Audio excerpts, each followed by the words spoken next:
Okay, so it's interesting to think about like how the species got here, and why do some people not believe in evolution? It's not that it's not that I don't believe in evolution. It's that I think that it's something else, and that what we're looking at as evolution is maybe millions of years of specification, adaptation, and mutations that they call evolution, but that even is not. Specification is when there's a separation between the flock or the herd or the species to where they're separated from each other and they have different groups. And then over time, they get traits that are different that separate them.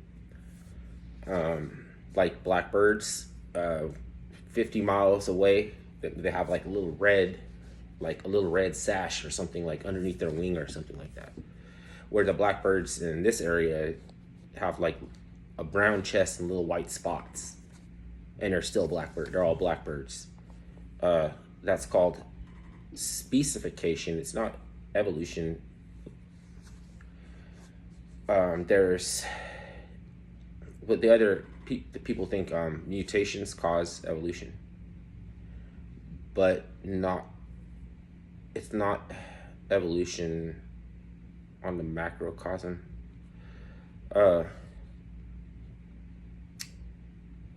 mutation that is successful that causes a species like that to not die out or to thrive in a certain circumstance is it's not really adaptation because they didn't have to adapt. They were mutated that way.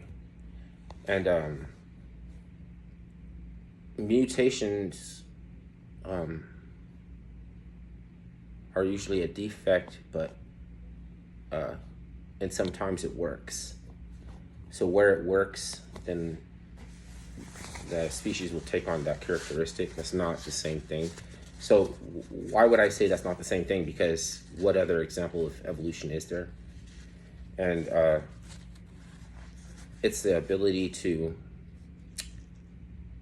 contribute neuroplasticity to evolve something, like a way of life thing, or an art form, or a kind of music, or an approach to business, an approach to medicine, an approach to warfare, like all like a reevaluation and like a neuroplasticity that you'll like, let's evolve the art or the practice, or we're evolving this platform, we're evolving something. Django Reinhardt, you could say he evolved jazz music because he played downbeat, and other forms of music came out of that. Okay. Even if that's responsible for making people want to listen to you because you're offering neuroplasticity, it's like to your company, which could be the company you keep, or it could be a company. And what I missed? Adaptation. You know, companies have to adapt and change a few times, like maybe a dozen or something, before they actually find the business model that works. That and so it should be not possible to say that I don't believe in evolution just because I wonder about creation, you know, and like I watch a scary movie called The Color Out of Space. The Color Out of Space is a H.P. Lovecraft, and they recently made a movie like The Color Out of Space that kind of indicates where new species or new species inhabitants could you know, like get their chance to vie for Dominion. And yeah, am I sniffling again? People probably think I'm on cocaine. Why is this important? It's because I see people having a hard hell of a fucking time. That's why it's important. I never really actually end up helping them to get, even because the clear perspective, you still don't know things. That's why I would be interested in the color out of space, because I'm still wondering like what it could be, right?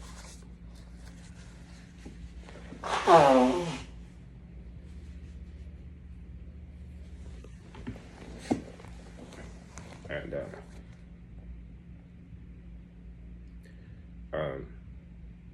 yeah, what it could be, because what people are describing as evolution actually shows more signs of being entropy than evolution. Like adaptation is evident of entropy. Mutation, same thing. And specification, I mean, all like groups and everything, they fracture, you know, like all these like mercenary groups. When they get successful, when you trade your business model and it becomes successful, you have to change your strategy because it doesn't work anymore, because you were already successful. You're just gonna start throwing away money at shit that isn't even. So I see people struggling with concepts and getting played, and I want to help them, because when they settle on the realization,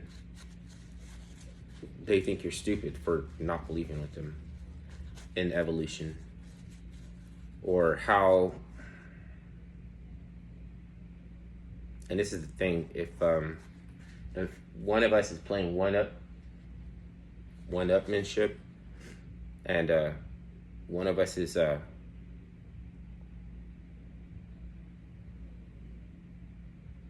privy to a concept from the beginning, and they were against whatever that was, then certain actors come ahead and sugarcoat shit. Then when you don't believe it, they say, you must be this, you must want that. Like, you must be on the side of Putin, because it's impossible for them to comprehend that I don't care who wins or who loses worse. Like, I don't care who doesn't lose the most, because I'm telling them they got this concept of somebody winning. And if they want to sugarcoat shit in Syria, they call everybody rebels. Okay, but rebels is Myanmar, where they're running in flip-flops and they don't have uniforms that are, everybody has the same uniform. They don't have night vision. They don't have guided missile support from some hegemonic power. That's the mercenary. And people want to sugarcoat shit so that they could say that you're on the side or you're against it. And I see you guys struggling, and I see you guys fucking going through it, like fucking, because you can't get a clear perspective for yourself that isn't playing superficial games with people that never wanted the outcome that now only you have to choose. Like, you only have a couple somewhere outcomes. I can't fucking stress enough about this warmongering and thinking things are only going to come out like one simplistic way because somebody's telling you that there's no way we could fail. You're the same ones that said that Trump wasn't going to win. You're the same one that said Bitcoin is going to go to zero. You're the same ones that said at least Hillary doesn't lie. So she's not a human anymore, or she has a perfect majesty and glory. Like, that goes along with not lying. Like that doesn't mean I hate George Washington because I think that story about him admitting that he chopped down a cherry tree was invented for political bullshit reasons. Doesn't mean that I don't like George Washington.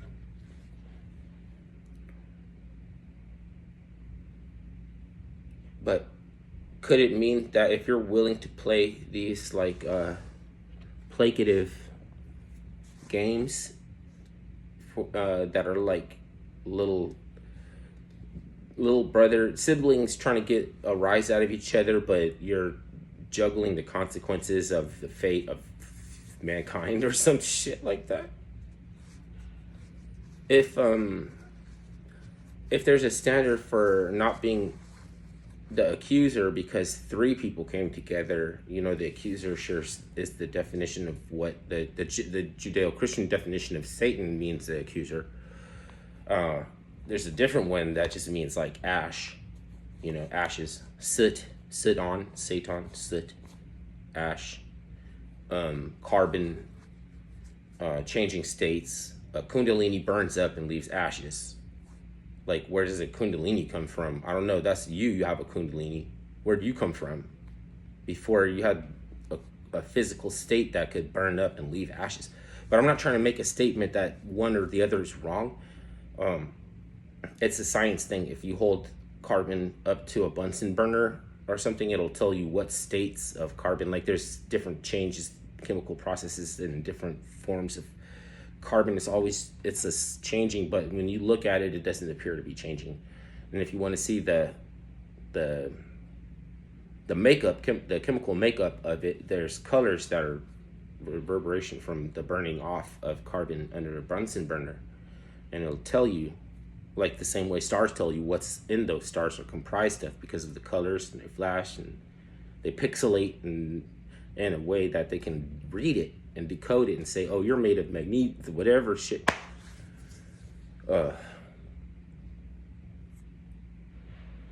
then the names of those chemicals, they can, like, there's like deification, and like there's like relationships between deified whatever, you know, like shit, like energies, like constellations have it, or chemicals, like they try to name it something like similar to a feeling,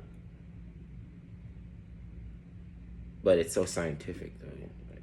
It's so like Greco-Roman stuff. I mean, that's the alchemy, right? It's about the disseminating the intonation that's given off by, it's like intonation is changes in pitch,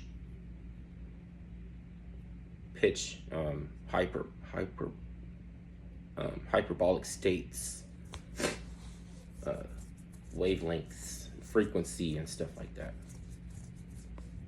And all this shit is named in a way that I think I'll eventually kind of figure out something. But then I'll figure out where it became a grift. And that's where they get writer's block, and then they have substandard means of naming things that before that there were never any lack of an ability to come up with like exotic names for a pathology that mutates. And then the way they're going, you're like, you're gonna run out of shit. You can't use Greco-Roman numbers. You can't name a virus like the present year. You can't name it after gods and deities because it's supposed to keep mutating. So like fucking, I guess you guys don't know your shit, or you're scamming, because you wouldn't have got writer's block. It's like you don't trust the science.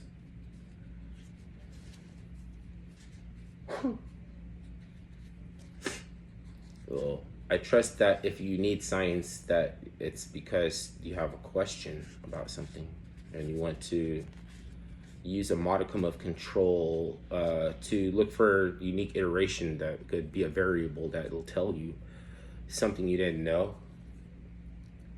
So, I mean, it's like people lecture you, and then they said they're really telling you trust the science, and they got a lecture for you, bro. Like I've sat through so many more lectures than they have. And that's not saying that you get smarter from watching lectures. You might become a listener. You might become a better listener. Uh,